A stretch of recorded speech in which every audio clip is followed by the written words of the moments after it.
પ્રાથમિક શાળા ખાતે મધ્યાહન ભોજનના પહેલાં ખીચડી વિતરણનો અને એની સાથેનો જે 3 મહિનાનો પાયલોટ પ્રોજેક્ટ જે ગુજરાત સરકારનો ચાલી રહ્યો છે.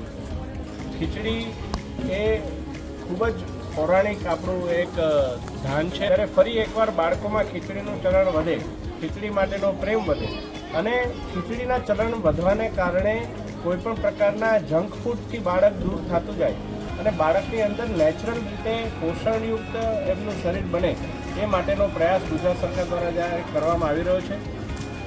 આનંદની વાત આપણા સૌ માટે એ છે કે જે આ ખીચડીનો પ્રોજેક્ટ લઈને સમગ્ર વિશ્વની અંદર પોતે ફરી રહ્યા છે એવા જગદીશભાઈ જેઠવા પણ પોતે વડોદરાના જ છે. આજે તમામ બાળકો સાથે મને પણ આ ખીચડીનું ભોજન ગ્રહણ કરવાની મને તક મળી છે અને સાચે જ ખીચડી એ ખૂબ જ સ્વાદિષ્ટની સાથે પોષણયુક્ત આહાર છે. એટલે આપના માધ્યમથી પણ તમામ બાળકોને, વાલીઓને તો મારી વિનંતી છે જ કે આપણે ખીચડી માટેનું ચલણ આપણે સુધારવું જોઈએ.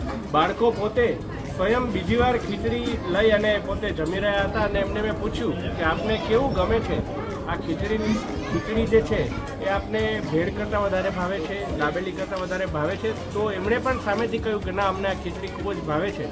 એટલે હું માનું છું કે આ પાયલોટ પ્રોજેક્ટ છે એ ખૂબ જ સફળ થવાનો છે.